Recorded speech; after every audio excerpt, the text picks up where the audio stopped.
Hey everybody, it's Mike from the Mike Wagner Show, powered by SonicWeb Studios. Visit online at sonicwebstudios.com for all your needs. Looking at a professional website without breaking your budget, SonicWeb Studios is the answer. SonicWeb Studios offers fast, affordable custom web designs that blow the competition away. Call today, 1-800-303-3960. That's 1-800-303-3960, or email to support@sonicwebstudios.com.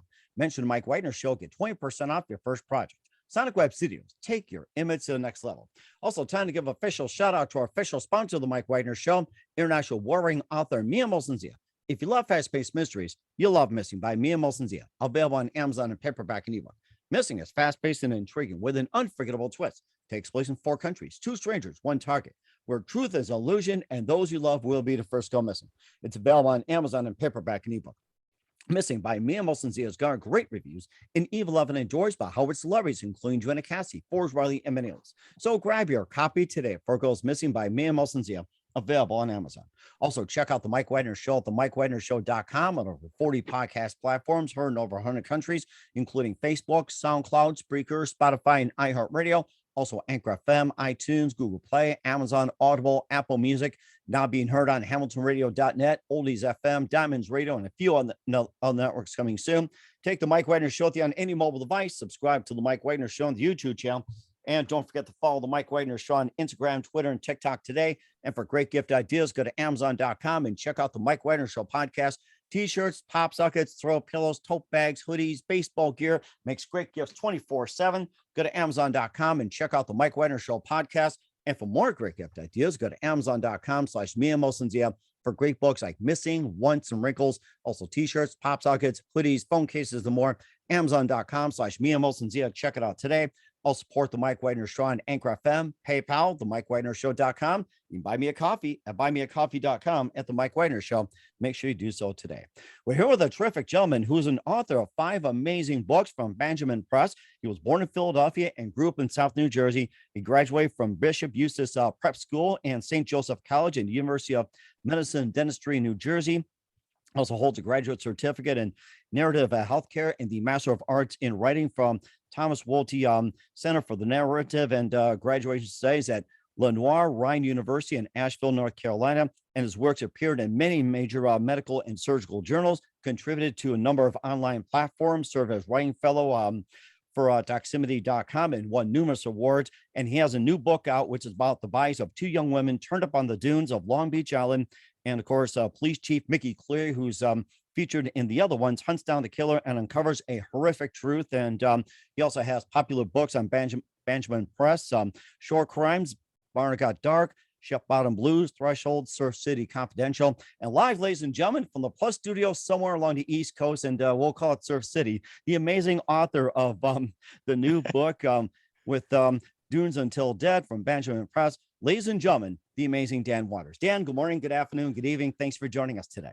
Yeah, Mike, thank you. Thanks for having me.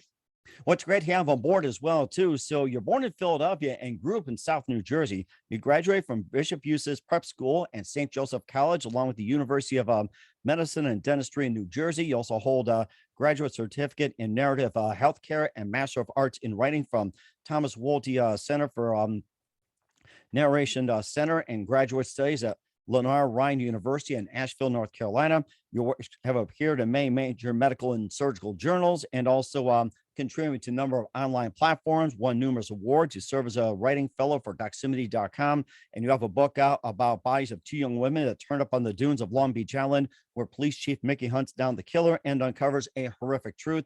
You also have books called Short Crimes, Barnegat Dark, Ship Bottom Blues, Threshold, and Surf City Confidential. And before getting to all that, Dan, tell us how you first got started. Well, I've been writing ever since I was a kid. I grew up in a house where I got read to a lot. So, very early on, I,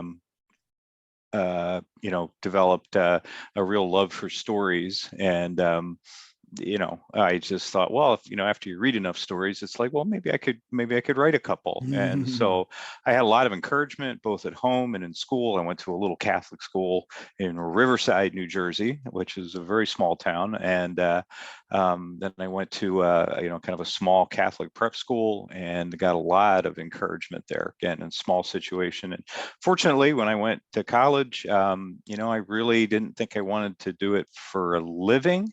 And I really wanted to go into healthcare. So, but I had great teachers in college, and St. Joseph's is a Jesuit liberal arts university. And so, they were very concerned that you got not just a college degree, but a college education. And so I was able to take theology, philosophy, English, all the things that would help you later on that were not strictly just science. So, medical school was kind of consuming. But I would write little things during then. In fact, the first piece I ever had published was after an experience I had while I was a medical student. And I'll tell you, Mike, once you see your name in print, ink becomes very addictive. We all know that feeling. Yeah, and of course, everything was, my first story was published in 1981. It's 41 years ago, but it was only print media then. So you were getting reprints and tear sheets and names that writers today would be like, "The heck are you talking about?" But it was, and and part of it was, yeah, that's a pretty cool feeling. See your name on it, and have people comment on it, say, wow, I really liked it. But I think the other thing was that it was like, well, maybe I'm not terrible, maybe I should keep going. And so I got real busy. I obviously I was training for 7 years in surgery, and then I was an open heart surgeon for basically 30 years. Wow. But I always say that I always had the time. It was an outlet for me. So if something emotional would happen or something interesting or dramatic, I might scribble a little something, even if nobody ever saw it. And then medicine, surgery, especially heart surgery's got a certain amount of drama, and so it gave me things to write about, story, compelling sort of things to write about. And as I got further in my career, you have that feeling that, well, yeah, I'm pretty good, I don't need to do anything. And then I saw this writing program at Lenore Rhine, which I could take while I was practicing. The classes were online, they were at the end of the day.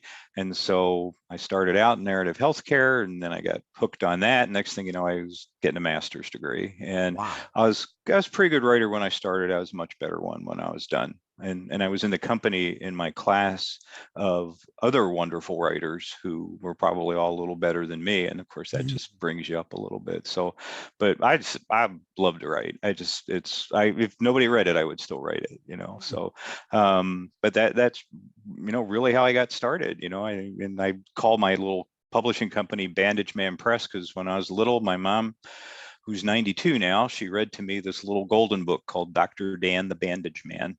And I believe that was part of her plot, that I would end up being a physician, and apparently worked. So so in honor of her, that's what I named it. But yeah, so I was able, I'm able to, and I had done short form, I had short stories published, I'd had essays published, I'd had scientific articles published, which are not near as interesting. But I really wanted to write something longer. And so 5-6 years ago, I started writing a novel. And Mark Twain said, write what you know. And I'd been a kid growing up in South Jersey. I was at the shore every weekend all summer. And, it was a unique place, a unique time. And so I kind of created a unique character and hoped people would find it interesting. It does sound rather interesting. What was the one precise moment that simply influenced you into what you're doing for the rest of your career?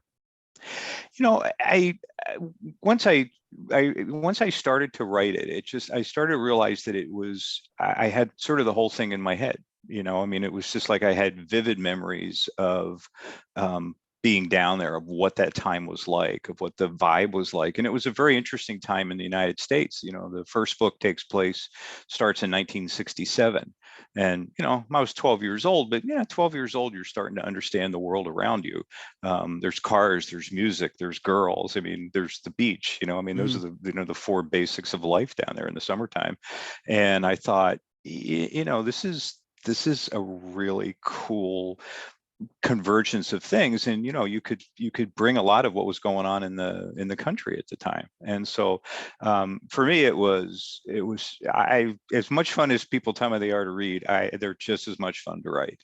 So yeah, once I got one, it was like, yeah, okay, I think I can keep doing this. It sounds like you're really good at it. And who are some of your favorite writers and authors growing up? Boy, I'll tell you, I don't know. I mean, how many 1,000 books I've read, the people that influenced me, coming along, I loved John Irving, and people just say, well, they're all kind of different. It was like, well, I like John Irving. I like Stephen King. I especially like short story writers. And so, like when I was in high school, a collection of like short stories, Edgar Allan Poe, and that's how I really first got started with Stephen King. Was his short stories, I think, are still the best. And Hmm. so I still really like that form. I still write short stories, but every once in a while, you want to just build something bigger. And so I would say, without trying to exaggerate, that I have taken at least a little something from just about everybody I've ever read. How one author does one little thing and one does another, in the way one does dialogue. And so, yeah, you gotta, everything's derivative. You gotta be, you have to be able to steal shamelessly. You just can't plagiarize. There's nothing wrong with that. I mean, a lot of us do it as well too. Take a piece of here, take a piece of there, take a piece of there. And they say, it's okay to take a page out of somebody's playbook, not the whole playbook, or at least, take a page or half it and just put it together. Another page out of someone's playbook, just put it all together. And that's how it become, very, very unique. And we encourage everybody to do that. Yeah. Yeah. Well, when I read, I mean, a lot of the things that became very popular movies, of course, I had read as books. I mean, I read The Shining, I read Jaws, before they were movies. And when I read Jaws, it was like, wait a minute, this is Moby Dick with a shark, and it was like, oh, okay, I get it. You can actually do this and not get in trouble, So, Huh. and it is. I mean, I think you're not. I mean, it is, imitation is the sincerest form of flattery. You don't want to like channel somebody. You don't want to be like, this writing is exactly like. But for really good readers, I mean, they see what you're doing, and that's half the fun of writing. I mean, all I think of is somebody reading the book going, I saw what he did there. I know where that's from. And you kind of hide them. If they're not Easter eggs, they're at least jelly beans. So. Hmm. But yeah, I just, that's half the fun. Although it's a tremendous amount of work writing a novel. I mean, I could sit down. Sometimes I'd write a short story that would just pop out, and I'd have it done in an hour, maybe two. Wow. But I mean, That's a because it's challenge I got to do. Stories in an hour. I got to challenge myself. yeah. I mean, and I honestly, a couple of the essays I had published, I mean, I hardly changed a word. I mean, they kind of marinate and percolate in your head for a while before you sit down to write them. But a novel is, because and then there's the panicky times when you're writing and you're like, wow, I've got this all really good. How in the world am I going to finish this? Where's this going to go? Yeah, some people, Mike, some people plot their books out ahead of time. They have post-it notes, they have index cards, and they know what every chapter is going to be, what every scene in every chapter is going to be. And I feel bad because I don't do any of that. So I kind of write it as it's. I'm a visual thinker. Must be a right brainer, So I feel like I'm sort of describing the visuals in my head and the dialogue that I'm hearing. And sometimes I don't really know exactly where it's going to go until I'm writing it. And then you sit here and you think, okay, if I were reading this, what would be really cool? What would surprise me? Or what would I not see coming? And then try and take it that way. I mean, I usually have kind of a framework in my head of beginning, middle, and end, but I've had several of these turn out completely different, or in ways I would have never expected.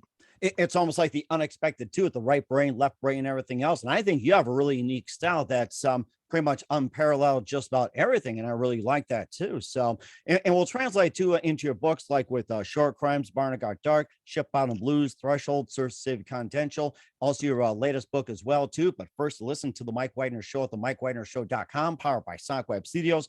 Visit online at SonicWebStudios.com for all your needs. Looking at a professional website without breaking your budget, Sonic Web Studios is the answer.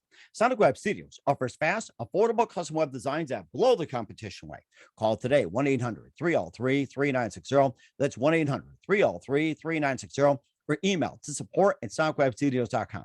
Mention the Mike Widener Show, get 20% off your first project. Sonic Web Studios, take your image to the next level.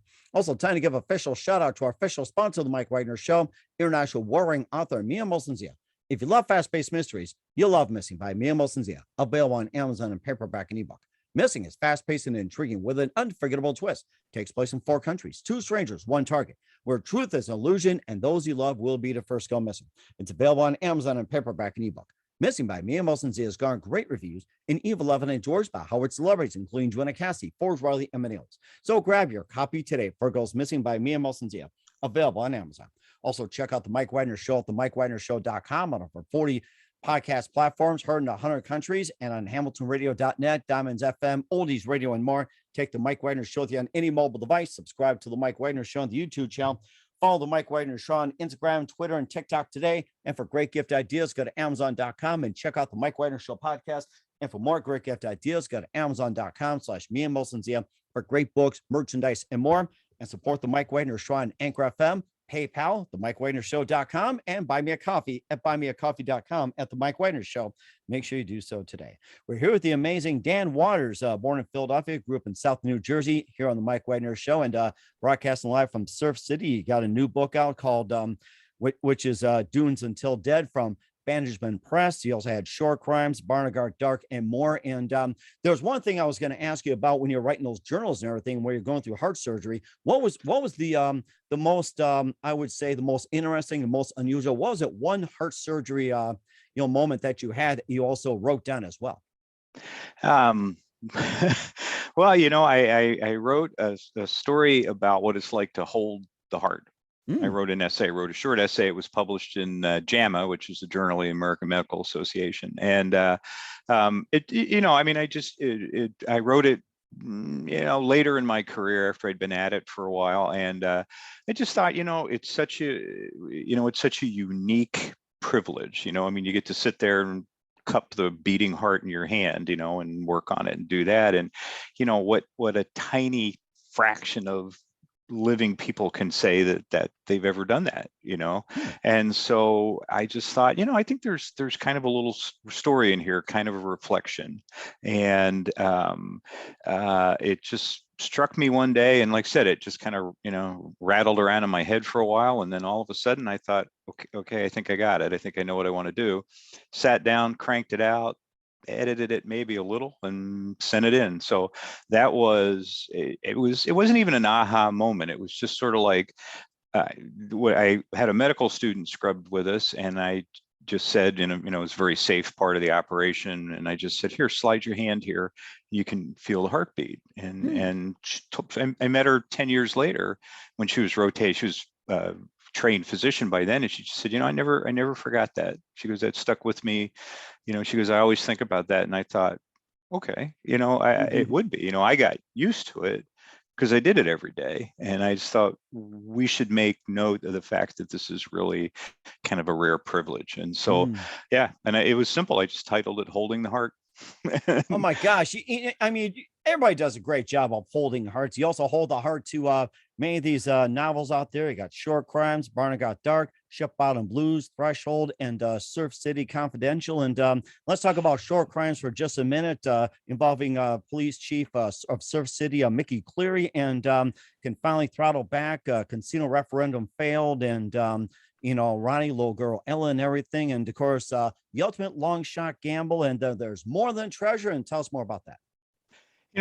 This was the third book in the series, and one of the things that I felt like I had to do is you just couldn't make it the same thing, only different. You couldn't make, just her doing the same thing with different villains or something. So I tried to move around a little bit, tried to bring in what was going on at the day. And what was going on when this book was set in 1974 was that New Jersey was in the throes of either trying to get casino gambling passed. So of course there was a lot of hand wringing, and we have to have this, and no, this is the devil's work, we're not going to have this. And so, there was a lot of behind the scenes political maneuvering. I'm sure anybody with a criminal bent was looking for one thing to go their way. Yeah. And so it just gave me all this leeway to bring in different storylines.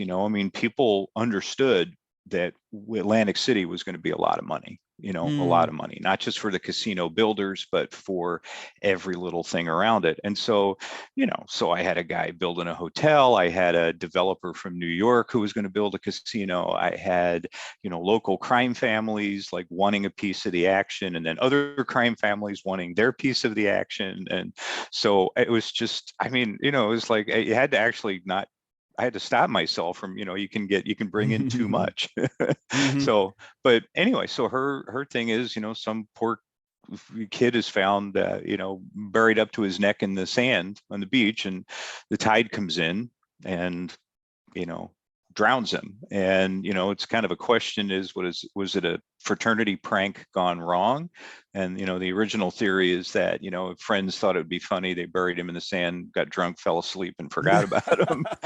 And then it turns out that that's not the case. And it alludes to the very first days of the Russian mafia trickling down from New York City and, the local crime family. And it was just a chance to weave several really kind of interesting stories all together. But I really like this character. I just really do. I mean, there was no female police chief at the time, so she's a completely fictional character. But the other stuff I tried to keep pretty true to the times. The names of the businesses, the names of the towns and the surrounding thing. The fact that they visit the Steel Pier in Atlantic City, where the diving horse is still diving. And so when people write to me, which they do a surprising amount, they just a lot of it's like, I really enjoyed this. I hadn't thought of this in years, and oh my God, I remember that. And when you come from New Jersey, especially from the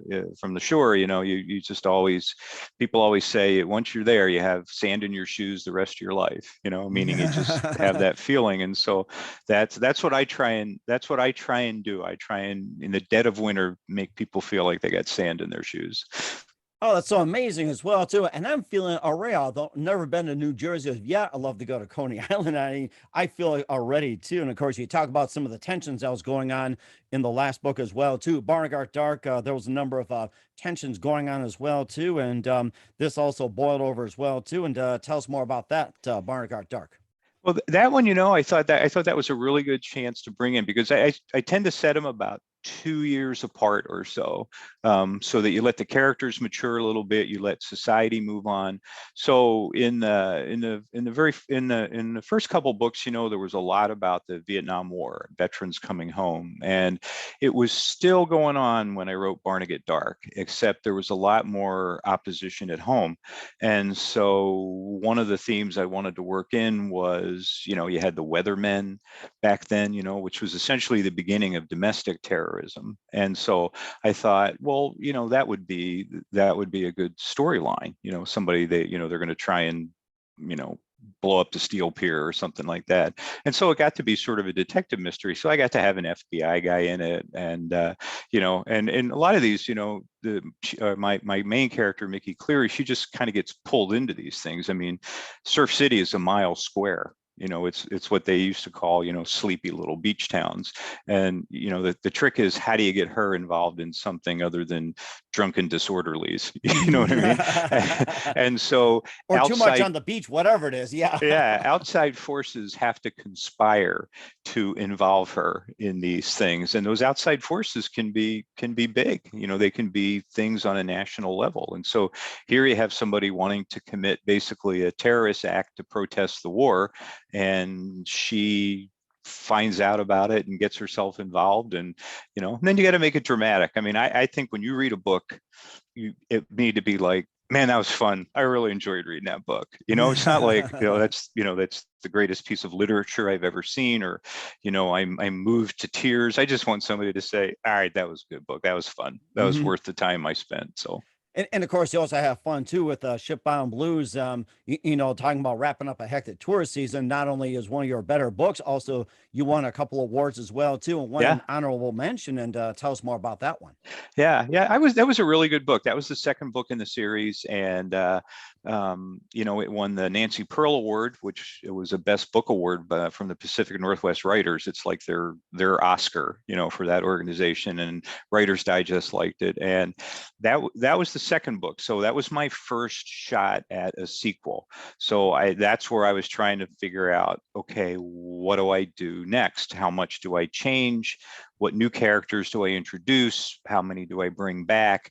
And how am I going to keep it fresh, keep up with something new? And so, in that one, then there's just a lot going on. So that's 1969. Wow. Summer of Love, and the nice thing about it is when you write these things, you can put in all the things that were going on at the time. You weave in the music and especially at the shore, these big stars, they would come down and play the places in the nightclubs down there. So in that one, I got to really weave in a lot of the local color in that one. And I was just really, really happy with that book. So, and like I said, Ship Bottom, it's like, well, that's the actual name. It's the town right next to Surf City. So that's rather interesting as well, too. And you also have a book, Threshold, which also won another award. And this also tied into your profession of cardiac surgery, but involved some scam as well, too. And that also won an award. Tell us about Threshold. Yeah, Threshold was really one of the first books I wrote, and I stuck with, medicine. So I have, my books tend to have heroines as opposed to heroes, because women are phenomenally more interesting than men, and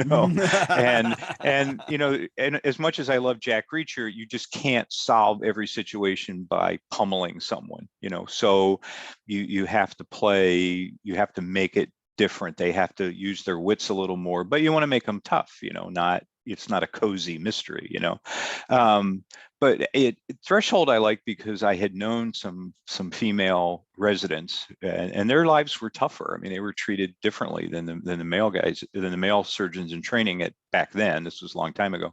So I made my heroine a female heart surgeon in training. And so she's got hospital politics to deal with, and she really thinks she's found a medical device scam, and actually the device scam ends up to be a terrorist plot.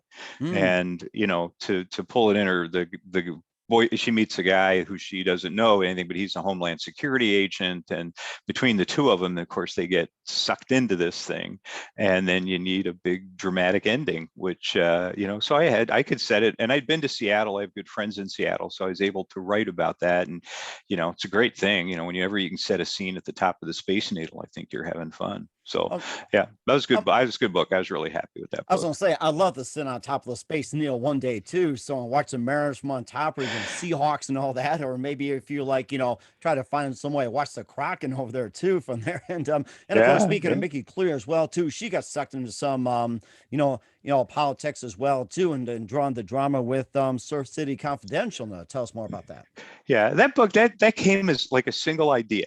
I mean, all of a sudden it was like I just had this idea, and I thought, what if? So really what happens in that book is a body, her first month on the job, she's just taken the job in Surf City, and she's already, trying to figure out how she's going to be the first woman police chief, and in basically a male dominated thing in 1967, and the body washes up on the beach, which doesn't really happen very often in Surf City, but for dramatic purposes it did. And it turns out it's the son, the teenage son of a crime boss from Philadelphia. And so the coroner says, look, just call this an accident and let's go home, otherwise things are going to hit the fan. And she goes, nah, I can't do that. So she decides to make a real investigation out of it, just decides she's not going to just close the book. And next thing you know, you've got a looming mob war, because was it an accident? Was it a mob hit? And you just have all these other things. And then it's, without giving it away, it's got a fairly unique twist at the end that, you have to read. I can't give it away. But it establishes her, which is what I really like. Establishes the scene, establishes her as a person, and sets the stage for what comes later. I was just going to say about the coroner. It seems like he wants to make the job easy. Say it's an accident. That's it. It seems to happen the most, but she gets really intrigued with as well too. And we'll talk about your book, latest Dunes Till Dead, in just 1 minute from Bandageman Press. You listen to the Mike Wagner Show at the MikeWagnerShow.com, powered by SoundWeb Studios. Visit online at SoundWebStudios.com for all your needs. Also brought to you by our official sponsor of the Mike Wagner Show, international warring author Mia Moses of Missing, available on Amazon and paperback and ebook. We'll be back with author Dan Waters of Dunes Till Dead after this time out. We're back with author Dan Waters of Dunes Till Dead from Bandageman Press here on the Mike Wagner Show. And let's talk about your new book about two bodies of young women turned up on the dunes of Long Beach. And Police Chief Mickey Cleary hunts down the killer and uncovers a horrific truth. And tell us a bit more about the book. Well, as we were talking before, Mike, I needed, I just, you can't have it be the same thing every time with just, switching pieces around. So what I did in this book is freshen things up a little bit. She's decided maybe she's not going to be a police chief her whole life. And so she becomes one of the first female cadets at the New Jersey State Police Academy. Now, interestingly, right about the time when the book is set, which is 1976, was the bicentennial summer in Philly. So big summer. But it was also right around the same time that the New Jersey State Police actually did admit female cadets for the first time. And so it gives her a new challenge. And so she's really not a cop. She's kind of she's in between worlds. She's not the chief anymore, not supposed to carry a gun unless she's on the range with an instructor, and she's not a state trooper yet. And so, but something happens on Long Beach Island, which is, the barrier island where Surf City and all these other little towns are. And they decide to pull her in from her training because she knows the local, she knows the thing, and she's just supposed to go and, tell what she knows and really stay out of the investigation. Well, that's not going to happen. So does anything ever happen like that? I don't think so. No. And that's what you read for, you read because it's like, oh no, come on, you're kidding me, So she gets pulled in, and all of a sudden she's using all of her contacts, all the people she knows. And and then there's a parallel story about a young nun who has something she wants to tell Mickey and didn't get the chance. And then you're back in the Pine Barrens of New Jersey, which is like kind of a no man's land. And then you're just trying to bring all these characters and all these people together. And actually it was a book that the more I wrote it, it was just like, yeah, it was like, I want to see how this ends. I better finish this because I can see how it ends.